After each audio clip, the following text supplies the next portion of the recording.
యాక్చువల్గా ఐటీ కంపెనీలు ఇతర పరిశ్రమలకు జరుగుతున్న భూ కేటాయింపులు, ముఖ్యంగా విశాఖపట్నంలో జరుగుతున్న భూ కేటాయింపులు అయితే మాత్రం చాలా విమర్శలకు దారి తీస్తుంది అధ్యక్ష. విశాఖపట్నం అనేది మన రాష్ట్రంలోనే కాదు, దేశంలోనే కాదు, ఆసియా ఖండంలోనే అత్యంత బాగా ఫాస్ట్గా డెవలప్ అవుతున్న సిటీ అధ్యక్ష. అక్కడ రూపాయికి కనీసం పప్పు బెల్లాలు రావు అధ్యక్ష, కనీసం శనగలు కూడా రావు అధ్యక్ష, రూపాయికి టీ కూడా వైజాగ్లో రాదు అధ్యక్ష. అలాంటిది వైజాగ్లో వందల వేల కోట్ల రూపాయల విలువైన భూముల్ని అయితే మాత్రం చాలా డెడ్ చీప్గా ఇచ్చేస్తూ ఉండే పరిస్థితి అయితే మనం చూస్తున్నాం అధ్యక్ష. అయితే మనం గతంలో ఒక నానుడు ఉండేది, 99 రూపాయలకే బాటా రేట్ అని. మరి ఇప్పుడు 99 పైసలకే ఏ రేట్ అనాలో అర్థం కావట్లేదు అధ్యక్ష. మన పాత రాజధాని హైదరాబాద్ తీసుకుంటే అధ్యక్ష, ఎకరా 150 కోట్లకి అక్కడ ఇస్తున్నారు అధ్యక్ష, ఇక్కడ మాత్రం ఎకరా 150 పైసలకే ఇస్తున్నారు అధ్యక్ష. మరి ఇందులో ఏంటి ప్రాబ్లమో నాకు అర్థం కావట్లేదు.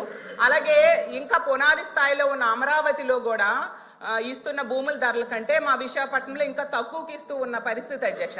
యాక్చువల్గా భూ కేటాయింపులు అనేవి వెనకబడిన ప్రాంతాలు, మారుమూల ప్రాంతాల్లో తక్కువ ధరకి ఇస్తారు, ఎందుకంటే ఆ ప్రాంతం అభివృద్ధి చెందాలని, అలాగే అక్కడ చీప్గా కూడా ధరలు భూములు ఉంటాయి కాబట్టి ఇస్తూ ఉంటారు అధ్యక్ష. మరి ఇంత కాస్ట్లీ ల్యాండ్ని ఎందుకు తక్కువకి ఇస్తున్నారో ప్రభుత్వమే చెప్పాలి అధ్యక్ష. ఇంకోటి ఏంటంటే టీసీఎస్కి 99 పైసలకే ఇచ్చామనేసి బాగా బ్రాండింగ్ చేసుకున్నారు, మంచిది అధ్యక్ష. అయితే టీసీఎస్ అంతకి ఇవ్వాలని డిమాండ్ చేసిందా లేదా ప్రభుత్వమే ఆఫర్ చేసిందా తెలియదు కానీ అధ్యక్ష, ఐటీ కంపెనీలకు ఇస్తామని చెప్పి రియల్ ఎస్టేట్ కంపెనీలకు అయితే భూములు అత్యంత తక్కువ ధరలకైతే ఇచ్చేస్తున్నారు అధ్యక్ష. ఇప్పుడే చెప్పినట్టుగా రహేజా డెవలపర్స్కి 99 పైసలకేమో 27 ఎకరాలు కట్టబెట్టడం జరిగింది అధ్యక్ష.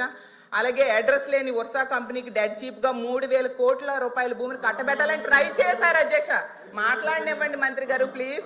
అధ్యక్ష, మళ్ళీ నేను ప్రశ్నిస్తున్నా. నేను 5 కంపెనీలని చెప్పాను అధ్యక్ష. 6వ కంపెనీ పేరు మేడం గారు ప్రస్తావించారు. ఆధారాలు పెట్టమని హౌస్ ఆరోపణలు చేసి బయటకు వెళ్తాను.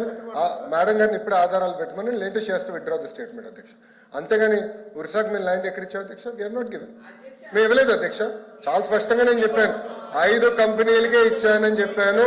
ఒరిస్సాకి నేను ల్యాండ్ ఇచ్చానని మేడం గారు నిరూపిస్తే no problem, I will withdraw my statement. లేదంటే మేడం గారు స్టేట్మెంట్ విత్డ్రా చేయాలి.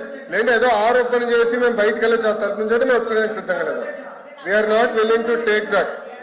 ఒరిస్సాకి ఇచ్చామని అంటున్నారు అధ్యక్ష, దయచేసి కరెక్ట్ కాదు అధ్యక్ష.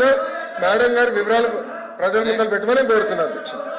మాధవ్ గారు ఇప్పుడు సెకండ్ సెక్రటరీ మాట్లాడుతున్నారు, మీరు లేచి మాట్లాడతారు ఎందుకు?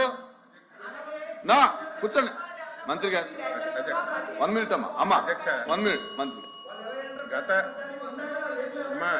గత సెషన్లో కూడా ఇదే విషయం విమర్శిస్తే మేము ఇవ్వలేదు, ఇచ్చినట్టుగా నిరూపించండి అని చెప్తే మళ్ళీ అదే అలిగేషన్ చేస్తున్నారు. నేను అడుగుతున్నాను, మీరు కూడా ఉత్తరాంధ్రకు చెందినవారు. ఉత్తరాంధ్ర అనేది వెనకబడిన ప్రాంతం. ఎక్కడికి వెళ్ళినా సరే ఈ దేశంలో ప్రపంచంలో ఎక్కడ చూసినా సరే ఉత్తరాంధ్ర వాళ్ళు అక్కడ పనిచేస్తున్నారు అధ్యక్ష. మనకు అన్ని వనరులు ఉన్నాయి, ఉన్న వనరులు ఉపయోగించుకోకపోవడం వల్ల మన దగ్గర ఉన్నటువంటి చదువుకున్న యువకులందరూ ఉద్యోగాలు లేక నిరుద్యోగ సమస్యతో బాధపడుతుంటే ఈరోజు ప్రత్యేకంగా మీకు ఒక చెప్పండి, నిరుద్యోగ యువకులకి ఉద్యోగాలు ఇవ్వాలనుకుంటున్నారో ఇవ్వకూడదు అనుకుంటున్నారో దానికి మీరు చెప్పండి. 99 పైసలకి మా చుట్టాలకు బంధువులకి ఇచ్చాం అధ్యక్ష. 99 పైసలకి ఇచ్చి ఈ భూమి ఇవ్వడం వల్ల అధ్యక్ష ఇప్పుడు ఆయన చెప్తున్నారు అధ్యక్ష, గొప్పగా చెప్తున్నాడు ఆయన. నిన్ననే బెంగళూరులో 20 ఇంత భూమి ఇచ్చారు, ఇన్ని ఉద్యోగులు గూగుల్ పెట్టారని చెప్తున్నారు. భూమి ఇస్తే వస్తారు అధ్యక్ష. ఒక ఉదాహరణ అధ్యక్ష, వెస్ట్ బెంగాల్ ఉంది అధ్యక్ష, మీరందరూ తెలుసు. వెస్ట్ బెంగాల్ ఆ రోజు భూమి ఇవ్వకపోవడం వల్ల అక్కడ ఉన్నటువంటి కంపెనీలన్నీ బయటకు వెళ్ళిపోయాయి అధ్యక్ష. ఈరోజు గుజరాత్ బాగా అభివృద్ధి చెందుతుంది. కారణం ఏంటి? ఒకసారి గుజరాత్ చూడండి అధ్యక్ష, అక్కడ పెద్ద పెద్ద కంపెనీలు వచ్చాయంటే అక్కడ తక్కువ రేటుకి భూమి ఇవ్వడం వల్ల అక్కడికి వచ్చారు అధ్యక్ష.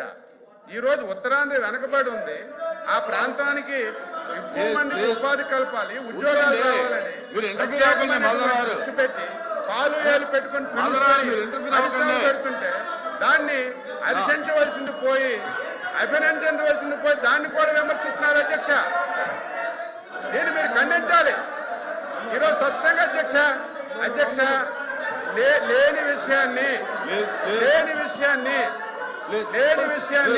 ఇప్పుడు ఒక అలిగేషన్ చేశారు. ఉషా వాళ్ళకి 99కి ఇచ్చారు, నిరూపించమనండి, చెప్పాలి కదా అధ్యక్ష. మీరు స్పష్టంగా ఫ్లోర్ ఆఫ్ ది హౌస్ లో చెప్పాం 5 కంపెనీలకే ఇచ్చామని చెప్పాం.